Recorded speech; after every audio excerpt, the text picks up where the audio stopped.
At Dominion Nocturne, my personal favorite Dominion expansion, though I know it's not a lot of people's favorites, but well, whatever. I can be biased if I want to be.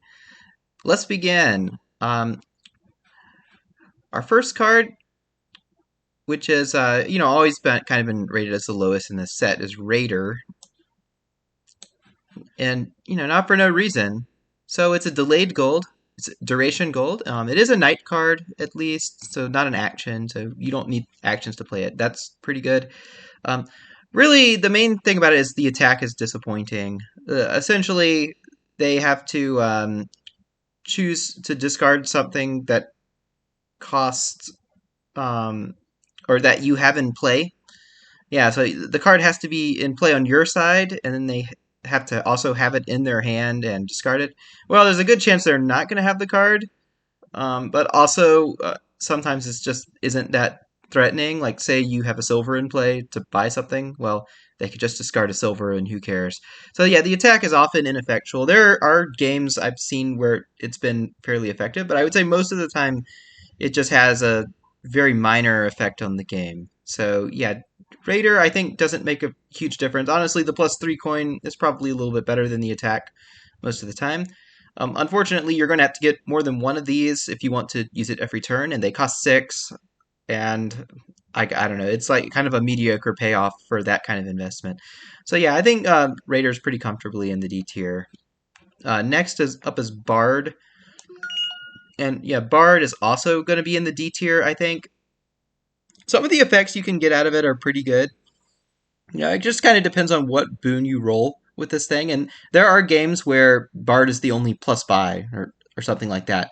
And you kind of just have to keep playing them toward the end of your turn and hoping to get the plus buy. But I think those games are very rare, and often it's not even worth going for the engine if that's happening in the game. It's not a horrible payload card. You get some coin and you can maybe get a good effect out of it, but I think most of the time you're going to want to go with something that's more consistent in the kingdom.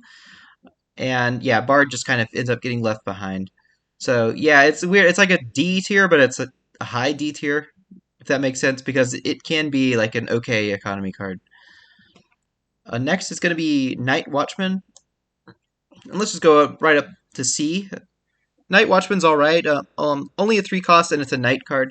So it lets you look at the next 5 cards of your deck, discard as many as you want, and that's it. That's it. So yeah, I mean, it could be okay just for skipping past some stuff. You might buy it mid to late game to kind of guarantee that your next turn is going to be pretty good. That's probably the most common scenario when I get it. Another time when it has merit is the opening. There are certain openings where you can guarantee 5 or guarantee a play of a card if you buy Night Watchman second. There are also some combos like Night Watchman Counting House, which come up every now and then. But I would say, like, overall, it's not very spectacular. The fact that it takes up hand space and doesn't give you any resources on play is unfortunate for Night Watchman. And yeah, you're mostly just buying it opportunistically, but it can be pretty good in the scenarios where you would buy it. So yeah, I think it's a C tier. Next is going to be Fool. Fool, it's definitely gone up in my investment, or in my estimation. So yeah, it comes with the lucky coin as your heirloom, and lucky coin games tend to go pretty fast because you're gaining silver and pushing toward these big price points throughout the game. So that's one thing that kind of holds Fool back, because I think Fool kind of wants the game to run for a long time. And if the game does run for a while and you're getting lost in the woods a lot with Fool, then it can pay off. Several of the boons are nice to pick up at the start of your turn, and if the other player is ignoring Fool and Fool happens to be important, then it can be pretty good. The on-play effect, if your opponent has Lost in the Woods and you get 3 boons, is honestly pretty decent. There are a lot of different combos of boons that can be effective, but yeah, I think it can also be kind of underwhelming. So yeah, it's a little bit of a gamble. The nice thing about Fool is that it only costs 3, and since Lucky Coin is in the kingdom and you're already gaining silver, it's not too bad to take this dead-ish card at the start of the game to try and get some magic to happen. So yeah, I think it ends up being a better card than you're probably expecting it to be in a lot of the games that it's in. I don't think it's worth contesting the Lost in the Woods if you've determined that you don't need it in a game. It's better to just let your opponent take it, but I think it is relevant more often than it's often given credit. So yeah, I think it's an alright card, but it's certainly C tier. It's not really any better than that. Faithful Hound is an interesting one. Where is it? Yeah, so yeah, I think it's got to be C tier as well, but it is pretty cool. So +2 card, 2-coin action like Moat, but Faithful Hound has this effect where if you discard it, you can save it for the start of your next turn, and you draw it into hand immediately. Now, I mean, this can be okay for getting draw, but I think most of the time, the reason that you're using Faithful Hound is you're comboing it with cards that discard things, just to kind of have a dummy in your hand and keep your hand size up pretty high. Like, you don't even really care about the effect Faithful Hound has. Just the basic combo with it is Dungeon, right? Yeah, if you play Dungeons every turn and discard Faithful Hounds, well, then you're not discarding anything important to your hand. And, occasionally that +2 card will come in handy anyway. So yeah, like I think most of the time that's when Faithful Hound is a powerful card. Unfortunately, you do have to buy several of them to get that effect to work consistently. But it's really not too bad. And when you're going up against discard attacks, it is nice to have something in hand that you can discard freely and not care so much about. So yeah, Faithful Hound is there. And I don't know, like, it's not terrible just as a draw card either. It's not the best, obviously, but it's cheap at the very least. Next is going to be Crypt. Crypt, it's tempting to put in the B tier, but I think it's more like the top of C. More like the top of C. Yeah, so basically it takes all the treasures that you have in play, and you can pick as many of them as you want to set aside, and draw one per turn until you run out. Then Crypt goes back into your deck.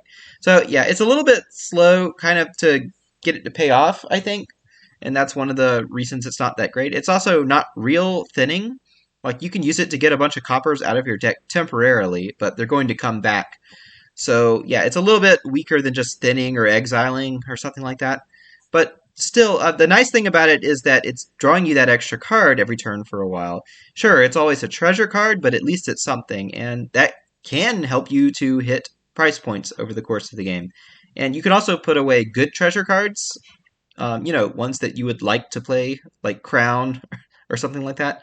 So yeah, it's really, really good with those cards. Unfortunately, at 5, that means it's competing with buying good cards a lot of the time, and that's one of the weaknesses of this card. But I certainly don't think it's terrible. I get it often enough. But I think you could safely ignore it in a lot of kingdoms, especially with heavy trashing available. Next is Druid, and I wouldn't put Druid in the C tier. I think it's a B tier card. So only costs 2, gives you a plus buy, and then it lets you pick between 3 boons that are set aside at the start of the game. Some of these boons are not all that great with Druid, but a couple of them are really good, like the Swamp's Gift, which allows you to gain Will-O-Wisps as much as you want, and having a lot of Will-O-Wisps is very good. They combo into each other. They combo into Druid. They can draw coppers and estates.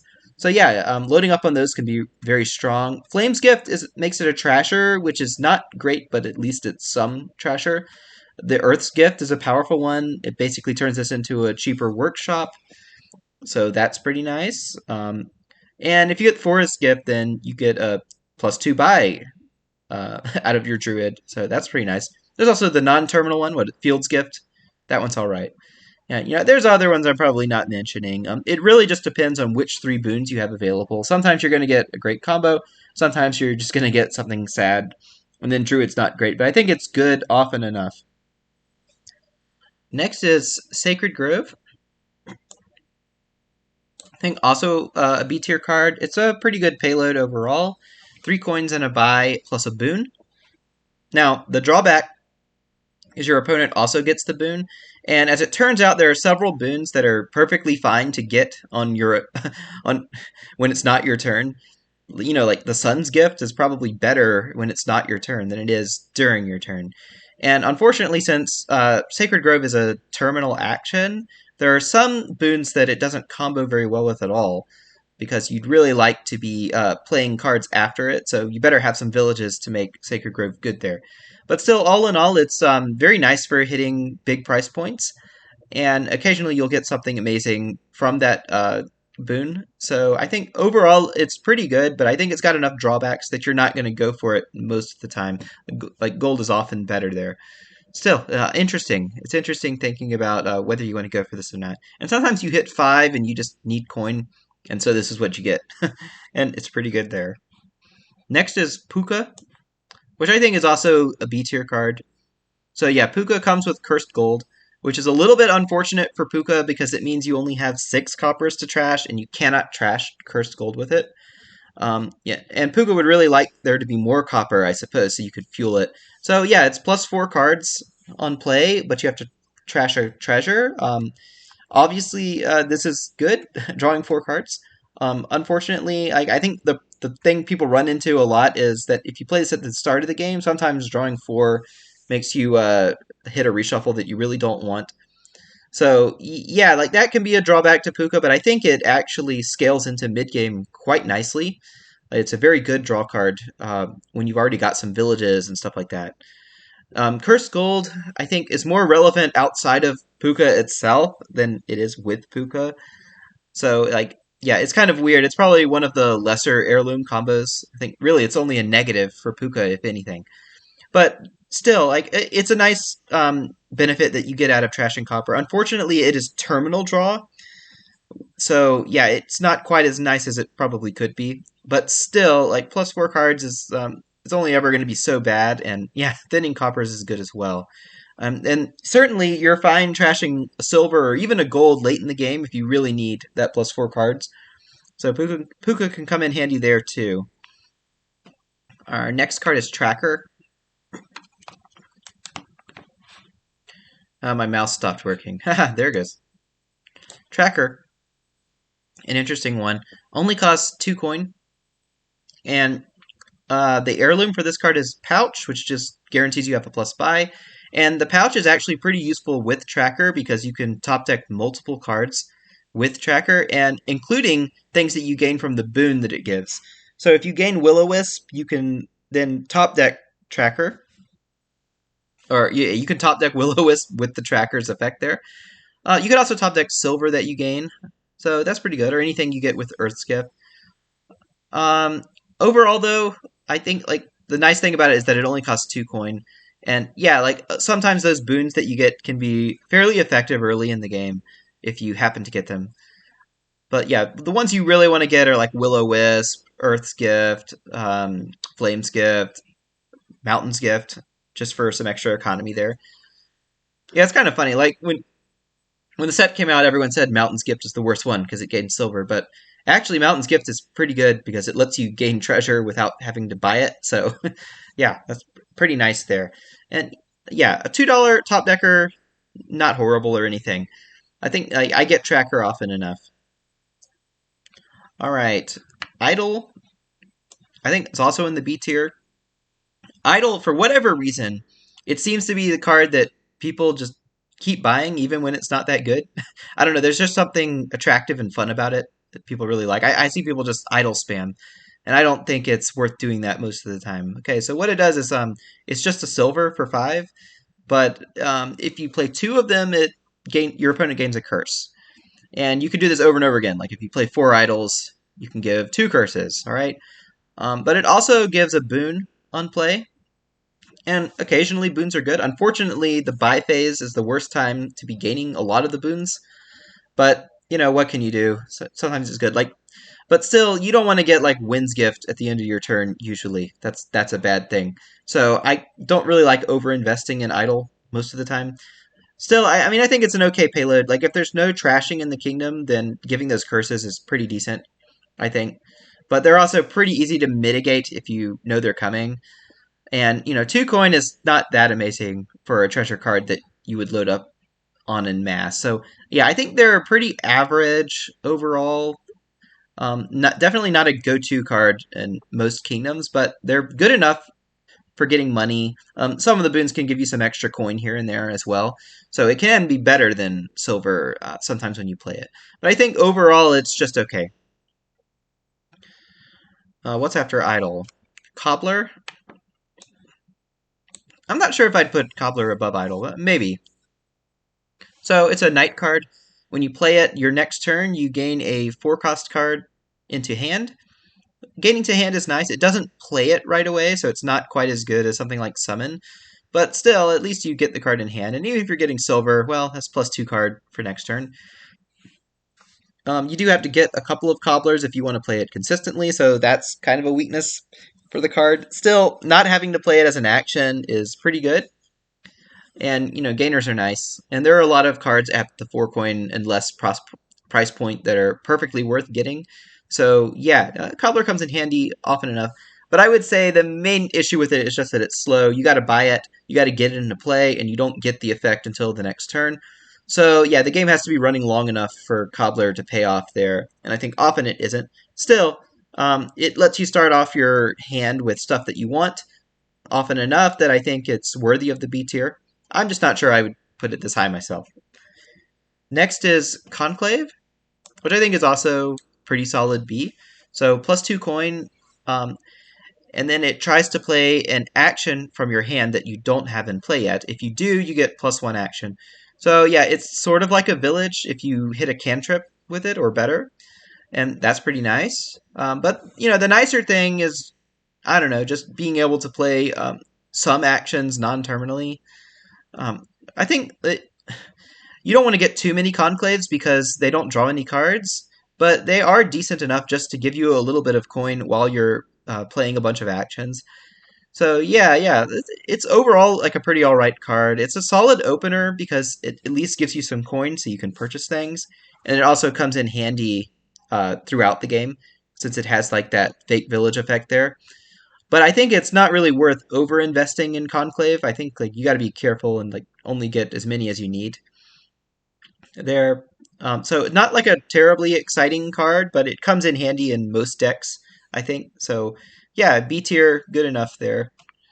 Next is Leprechaun. Leprechaun can either be amazing or fairly weak. So when it's weak, all it is a gold gainer that also gives you a hex. Some of the hexes, not so big a deal, but some of them can be a pretty bad effect to get. So I personally don't think Leprechaun is worth it as a gold gainer, but I do see people opening it to gain golds on occasion. I think maybe that's sometimes the right call. What you really want to do with Leprechaun is get its special effect, where if it's the 7th action that you have in play this turn, you get a gold and a wish and no hex. No hex is nice, but wishes are very, very good. Yeah, and getting a gold without a drawback is also good as well. But that said, finding a way to play this 7th often is a drawback for the card, because there are times when you have to play it in lieu of something you really would like to be playing now, like a draw card or something like that. So yeah, I think you kind of got to pick your spots with this card. You have to make sure you have to have a deck that can play enough actions to support Leprechaun, because what you really want to do is gain and play, right? You want to gain that wish and then play it the same turn if possible. Getting the gold is also nice, so you can use it this turn. And that's the best case for Leprechaun, and that's why I totally agree with it being up this high in the list. But I think often that's a dream scenario that doesn't happen. And usually this thing is just pretty average, and I would not even advocate playing it if you're just getting the gold and the hex most of the time. Maybe people would disagree with me on that one, but yeah, I think it's a really cool card. It's one of my favorite cards in the set, just because it's such an interesting little mini game you play there. But I think it's often not all that powerful. What is really cool is if you throne it and you manage to gain multiple wishes. That's really sick. That's probably my favorite thing to do with Leprechaun, if it's available. Next is Tormentor. And I think Tormentor I've also got to put in B. It's another one of my favorite cards in the set, and one of my favorite cards in Dominion, honestly. So if Tormentor's the first thing you have in play this turn, and you play it, you gain an imp, and get 2 coins. And, imps are very, very good. They're +2 draw, and then you can play an action. So basically they're a lab. Of course, the action has to be something you haven't played yet this turn, so that's a little bit of a caveat, but you can make it happen most of the time. So Tormentor is not the best imp gainer in the game, but early on, you should definitely be taking that imp as much as you can, just to get like 2 or 3 of them going. And really, that's all you need. It's adding a little bit of fuel for your deck there, if you can get it to happen. Mid to late game, you probably want to be playing Tormentor for the Hex, which is if Tormentor's not the first card that you play this turn, your opponent gets a Hex instead of you getting an Imp. And Hexes range from being like mild annoyances to being pretty devastating. Like the one that prevents you from getting actions, what is that, Delusion? Like that can be that can hit people pretty hard in the middle of the game. And the one that reduces treasures down to 1 coin, which is Envy. Yeah, that one is also very threatening. And then there's also Misery, which just gives them a flat -2 VP for the rest of the game. It can be upgraded to twice miserable for -4 VP. This can make a bigger difference than you think, because there's no way to get rid of it. So yeah, often Tormentor is at least solid, and it can be like a very, very important card in the kingdom. So yeah, I think high B tier for Tormentor. There are games where you can ignore it, but I think like a lot of the time it's worth getting one, at least to get a couple of those imps early on. Next is Guardian. Guardian, basically a lot like Lighthouse, but it's a night card. Costs 2. You put in play immediately and can block a card. Unfortunately, unlike Lighthouse, it doesn't give you a coin this turn. But it's reliable enough. It's a good way to completely shut out attacks. So yeah, there's not too much to say about it there. Yeah, but I would say like it's, to me, weaker than Lighthouse simply because it doesn't give that extra coin on the turn you play it.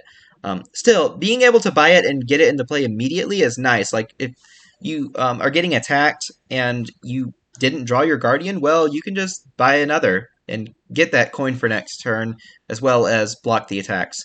So, yeah, overall, it's good. Like, you can never ignore it. It certainly will make you hesitate to play attacks, I think. But it's not amazing.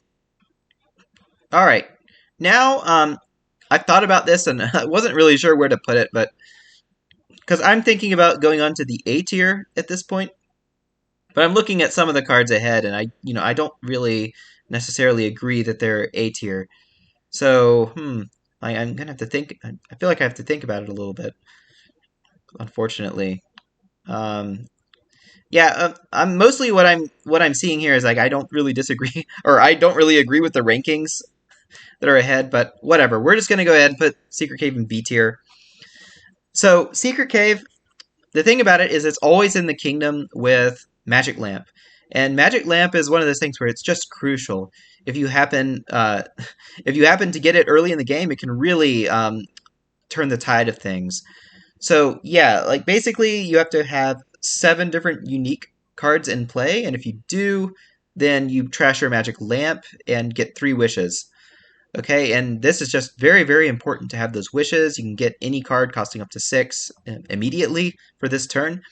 And that's amazing, so you really have to go for it. And Secret Cave is actually a great card for helping you get Magic Lamp because it's a duration and it's a cantrip. So it's very easy to get in play and to keep it in play for a turn. Now, the effect of Secret Cave is also very nice. You can discard 2 cards, and then next turn you get 3 coins. And often this is totally worth it. It's totally worth it because you're going to have dead cards in your hand anyway. So yeah, Secret Cave is quite nice at only 3. It's pretty low risk to get it, I think, most of the time. It's usually not incredible, but yeah, at only 3, it's a very, very nice effect to have. So yeah, I would probably put it in A tier personally, but it got ranked in the B tier. We're just going to leave it here. I think like often it doesn't turn the tide of things. But personally, I think the fact that Secret Cave happens to be good with Magic Lamp does bump it up for me. Nonetheless, this is where it is. And here's another card that I also think is probably misranked, which is Devil's Workshop. But I'm going to put it in the B tier as well. So Devil's Workshop, basically if you gain nothing and you play Devil's Workshop, you gain a gold. And that's okay to have early in the game. Second effect is if you've only gained 1 card so far this turn, then you play Devil's Workshop and you get a 4-cost card. And that's pretty good too. You know, workshops are nice. It's a non-terminal workshop. And usually there's at least something in the kingdom that you want that costs up to 4. So this is a way to load up on them there. Now, if you've gained 2 cards, then Devil's Workshop gives you an imp. And this is actually the best effect of Devil's Workshop because, as I've established, imps are a very, very good card. They're basically a lab as long as you've got a variety of actions in your hand. So yeah, that's really, really nice, and it's a very quick way to load up on them if you happen to have ways to gain extra cards. For instance, if you're playing Bandit Camp to gain spoils, and then you buy a card, well, now your Devil's Workshop can gain imps, and that happens to be a great combo with Bandit Camp, as it turns out. But there are plenty of other cards. There's supplies as well, gains horses, and that can combo into Devil's Workshop. Overall, like if you can gain imps with this thing, it's usually going to be very, very good. It's only okay, I think, if you can't make use of the imps or you can't gain them easily. But still, I think most of the time it's going to be pretty strong, like probably worthy of A tier. But I'm not super comfortable putting it above, or I'm putting the cards that are above it up in A tier. So let's get to those. Why don't we? So next up is Changeling. And I think like B is a good score for Changeling overall. So 3-cost card. It's a night card.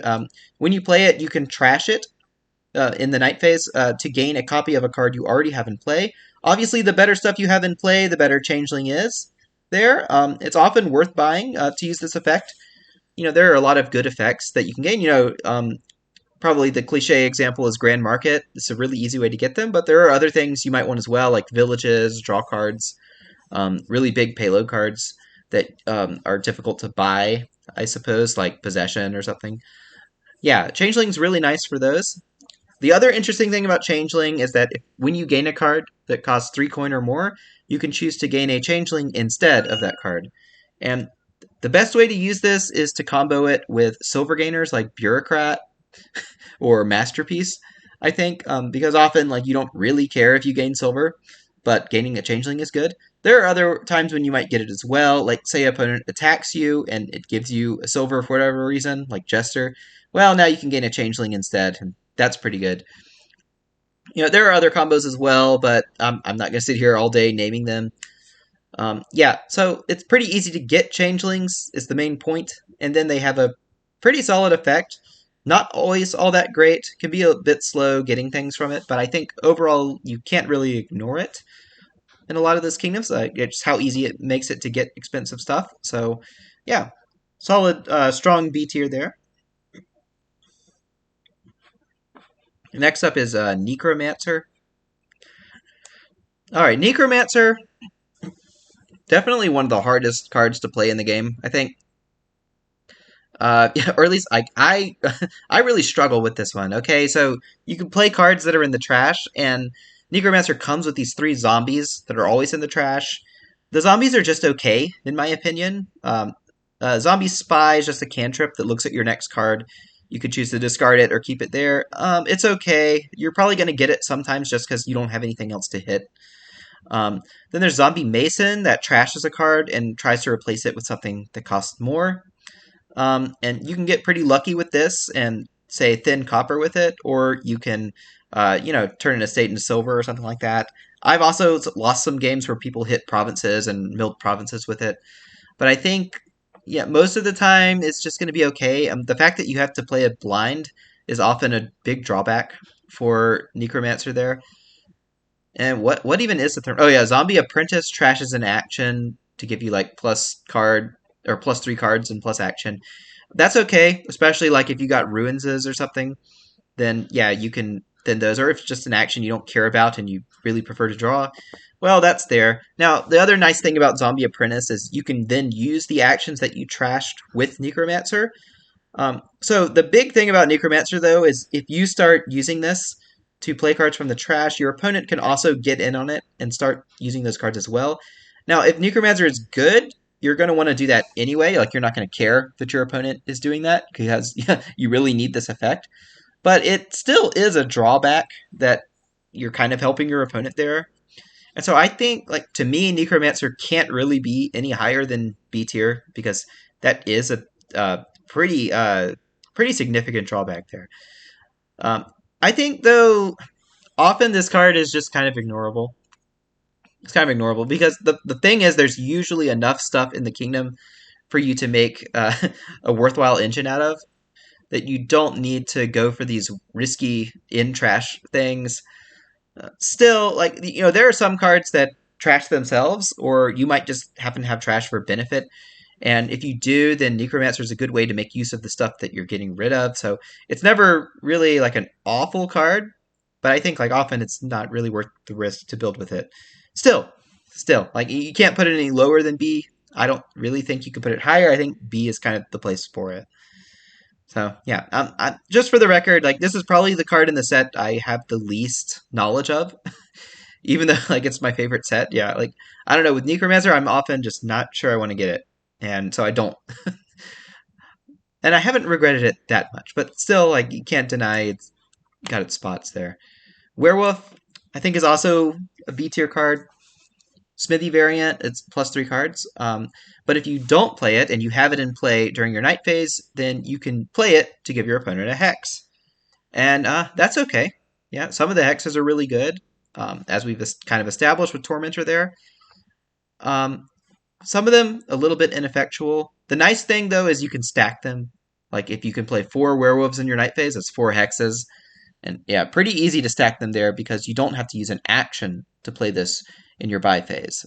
Or not buy phase, your night phase there.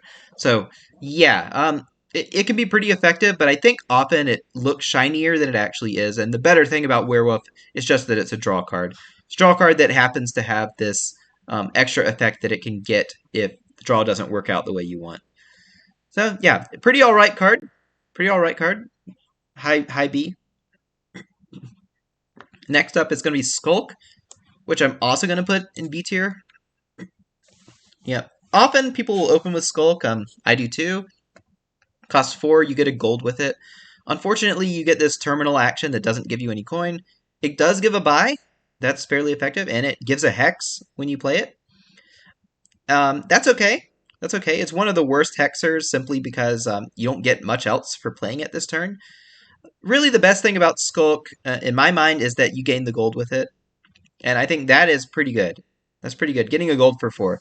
Even if you're getting this terminal action that's not all that great, still, gold for 4 is okay. Yeah, and I'll often just get it for that, honestly. And if you got trash for benefit, then yeah, you can trash the Skulk as well. And that's pretty good too. So yeah, it's a plus buy. It's got an attack. I mean, I'm kind of bashing the attack, but it is a hexer, and occasionally hexes can be very, very powerful. Prevent your opponent from gaining actions or trash a critical card for them. And yeah, it can be pretty good. But I think a lot of the time it's just above average. And yeah, that's where I would put Skulk, like kind of near the top of the B tier overall. So yeah, let's move on to A at this point. Monastery is here. Monastery, 2-cost card. For every card you've gained this turn, you can trash a card from your hand, but you can also trash coppers that are in play. So yeah, it's a little bit more flexible than some other trashers in that way. You can actually use coins and then trash them. So yeah, that can be very, very good. It can be very good. Unfortunately, it's not the best trasher to open with, I found, unless you happen to be opening with a gainer. It's often better to get Monastery kind of on the first or second reshuffle when you've already got your deck moving a bit. Because the nice thing about Monastery is you don't have to slow down after you get it. Like, you can keep paying for things with those coppers and then start trashing. So yeah, it's kind of a weird trasher. It's certainly an effective one. The worst thing that can happen with it is if you open with it and then it causes you to have 2 coin on a turn and there's nothing else to buy but Monastery. You really don't want that to happen. In those cases, you probably want to buy copper and trash estate. But still, it's not a very good scenario, and that's one of the reasons I'm hesitant to open with Monastery, even though I think obviously it can be pretty important to do so. So yeah, it's an interesting card. I like that you kind of have to decide whether it's worth opening with. And the answer is probably if there's a good combo. Next is Tragic Hero. This is certainly a card I underrated when this set came out, but I think it's very good. So +3 cards in a buy. Obviously, that's quite strong. That Margrave has that effect. So that's very good. Now, if you have 8 cards or more in hand, after you play this card, you have to trash it and gain a treasure. So the thing that bothered me, of course, is I didn't want to get rid of this draw card. But as it turns out, since it's excelling your turn so much, or it's making you move so fast. Getting that treasure as an effect to add on this turn, or even like to go into the game, is pretty nice. Basically, it's like a one shot. You're getting this +3 card effect, and sure, like you have to lose the +3 card, but it was good when you played it, and then you got a gold out of it, right? So yeah, it's like you're paying with this good effect to get the gold. That's not a bad trade, as it turns out. Now, the more explosive, interesting thing with Tragic Hero is when you can play a bunch of them toward the end of the game, and then have this big, massive turn with lots of buys and treasure that you just gained from Tragic Hero. It doesn't happen every game, but I've seen it happen enough that I think, yeah, Tragic Hero is definitely pretty powerful. Still, there are going to be games where, for whatever reason, you can't trash the Tragic Hero, like you can't get a big enough hand, or like you really just need it for a draw because it's the only draw and you don't care about the treasure. In those games, Tragic Hero is a little bit sad. A little bit sad, but it's still +3 card and a buy, so it's never actually like a bad card. I mean, technically that's better than Wharf for one turn, right? So yeah, it's never a bad card at all. I think like it's certainly there's certainly like some depth of strategy there. Lots of kingdoms where it turns out to be a lot more useful than maybe you're expecting it to be. And if you can gain something besides gold with it that happens to be very good as a treasure, hey, then Tragic Hero is even better. Like as a platinum gainer, it's great. You're basically only paying 5 for a platinum when you think about it. Plus, you got that draw effect leading up to it. So yeah, cool stuff there. Next is Pixie. Now, honestly, so um, I could see Pixie in S tier personally. See, the thing is, Pixie comes with Goat. Like Goat is the heirloom, and Goat is one of the best cards in the game. It lets you trash uh, right away, since it's a copper that trashes cards from your hand. Pixie happens to be an excellent combo with Goat because it's a cantrip, and you can get 2 boons immediately with it, and some of them really excel you early in the game. And I think this is the best boon gainer easily. There are a bunch of the boons that you really want to have in mass early on, like the Workshop, which is the Earth's Gift, the Will-O-Wisp gainer, the trashing early on can be really, really crucial. Getting 2 silvers from Mountain's Gift is not bad. Trashing this mid-game for 2 draw next turn with River's Gift, that can be pretty strong as well.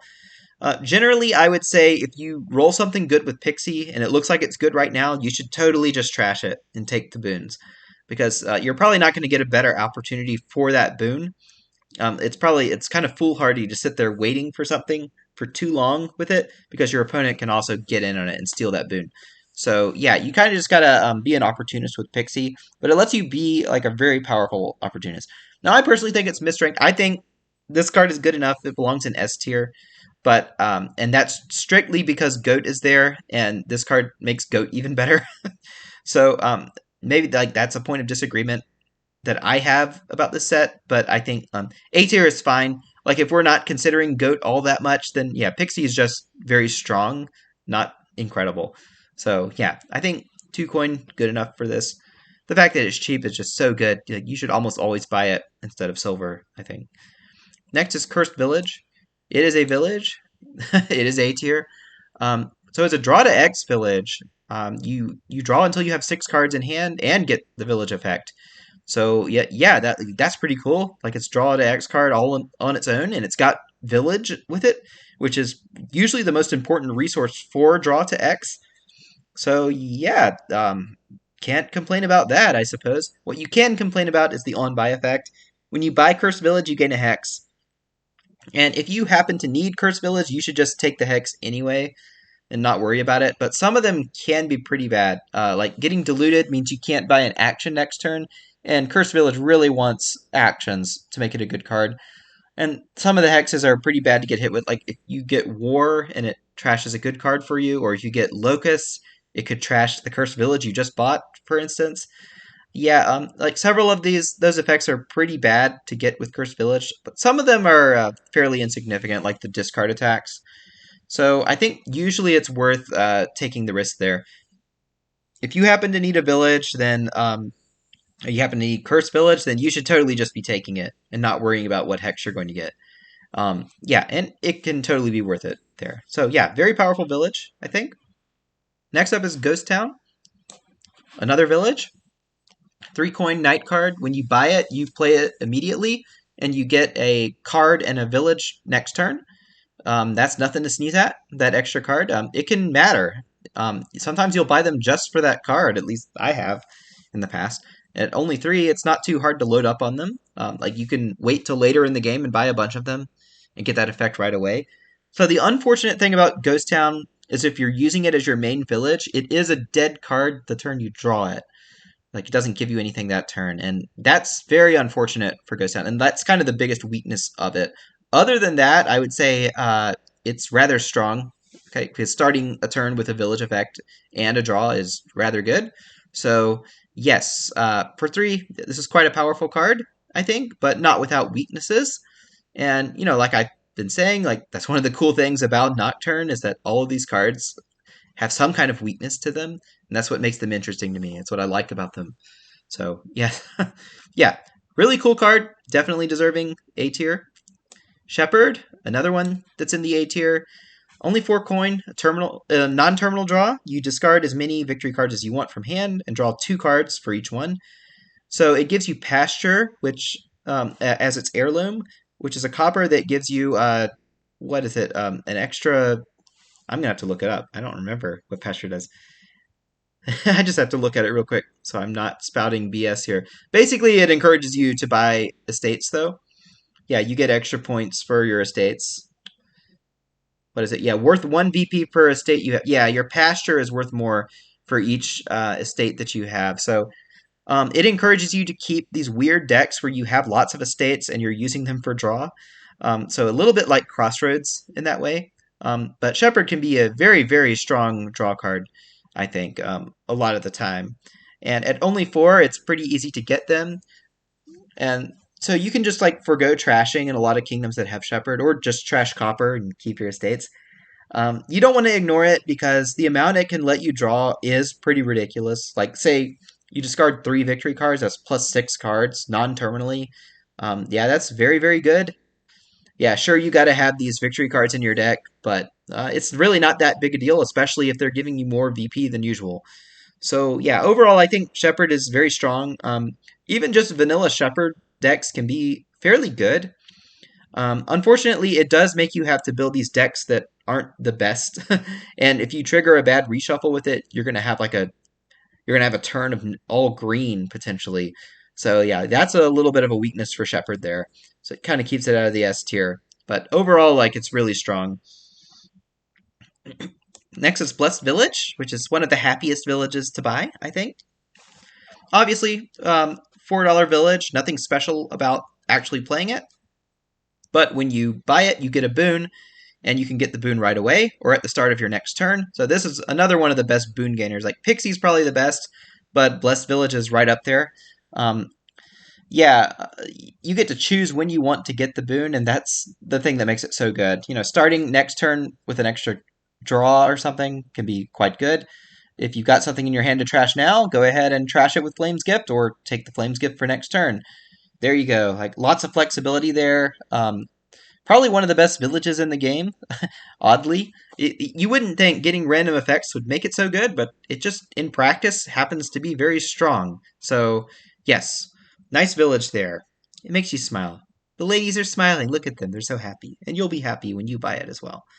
Okay, next up is going to be... oh, I skipped something, didn't I? Yeah, Cemetery.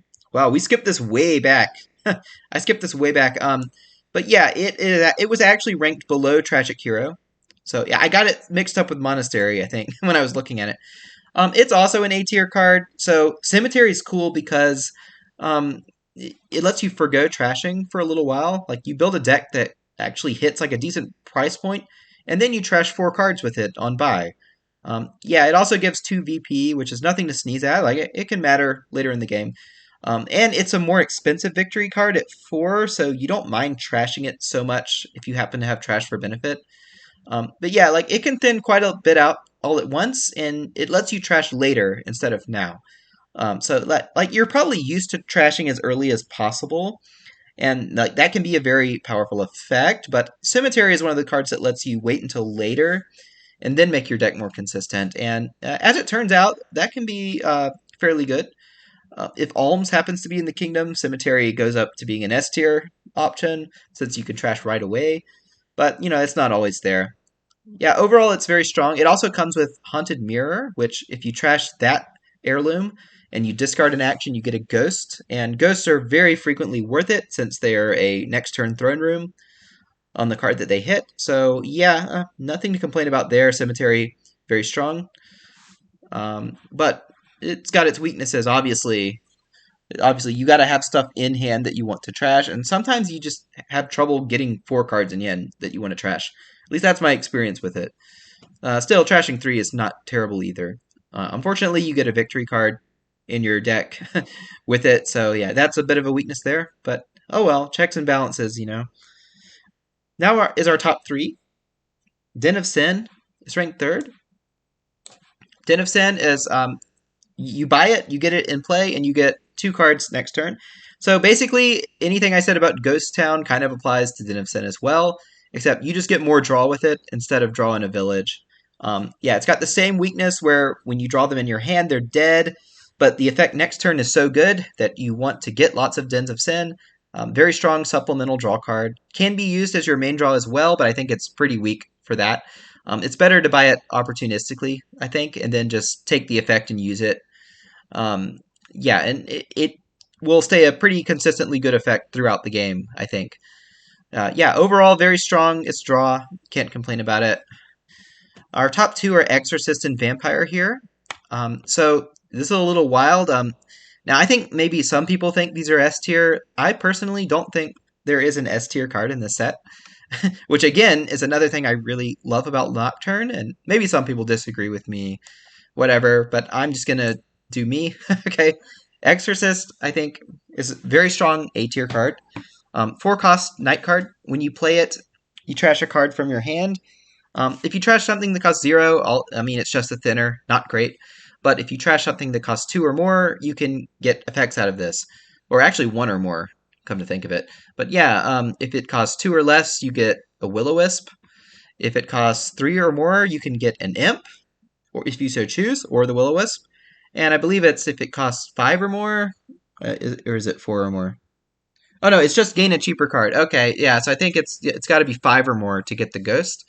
Ghosts obviously can be very strong since they're duration thrones, but honestly, with Exorcist, I think most of the time you're using it to gain Will-O-Wisp and Imps, and that is just perfectly fine. Will-O-Wisp can draw Imp, Imp can play Will-O-Wisp, so they combo together quite nicely, and they combo with almost every action in the game as well. So yeah, there's not too much to complain about there with Exorcist, like gaining those cards. Unfortunately, it's not great for trashing those 0-cost cards. Hopefully you have a card that can do that for you, because generally you want to be productive with Exorcist. You want to be gaining a spirit of some kind. It's not terrible to trash a 0-cost card, and you'll take it, but you really want to be turning estates into Will-O-Wisp, turning silvers into Imps, and so on and so forth. And yeah, it's very, very good for doing that. It really excels your deck in subtle ways that you might not be expecting when you first see it. The spirit cards are quite strong. So, yes, it's certainly a high A tier card. Sometimes I'll get 2 of them. Usually I just get 1. Quite good. And finally, the top ranked card in the set is Vampire. I'm not sure I agree that it's the best card in the set, but a lot of people just seem to think that. And don't get me wrong, it's good. So when you play Vampire, you gain a 5-cost card. Obviously, that's great. It also hexes the opponent. And yeah, hexes can range in quality, but overall, you don't want to get hit by them. So yeah, Vampire is pretty good there. Now, when you play Vampire, it turns into a bat after being played, and Bat requires you on play to trash up to 2 cards from your hand, and if you do trash at least 1 card, you get your Vampire back. So, the problem with Vampire, I guess, the weakness of it, is that you really want that Bat first to trash junk cards, and then you want the Vampire, but you kind of have to go the other way. So Nocturne kind of forces you to think about the game in a different way than you might be expecting, because Cemetery was kind of doing the same thing. And again, that's something I love about this set. It turns the game on its head a little bit. Both Vampire and Bat are pretty good cards. Obviously, trashing is good. Trashing up to 2 cards is good with Bat. Unfortunately, it's probably the weaker of the two, simply because gaining a 5 and attacking is so strong. But yeah, still, you really want to be getting your vampire back. So sometimes in vampire games, you're actually going to hang on to some junk so that you have something to trash with the bat. Not always. I think most of the time you should just be trashing a lot and just give up something late in the game if you need your vampire back. Sometimes vampire is the only gainer, and then it can be pretty good late game for gaining duchies. But most of the time, it's at its best early to mid game, I think, when you're gaining stuff that you really need right away. And really, generally, getting 2 vampires is pretty good, but 1 will also do a lot of the time. So yeah, it gives you so many good effects. Unfortunately, you don't get all of them at once, since Bat has this weird phase where you have to trash separately from doing the other stuff. So yeah, like that kind of balances the card out a little bit, but overall it's very, very strong. And that's about all I have to say about Nocturne. Yeah, none of the cards are S tier in my opinion, but a lot of them are very good and very interesting. So yeah, this is about how things look for me. I guess let me know how you feel, and I'm out for now.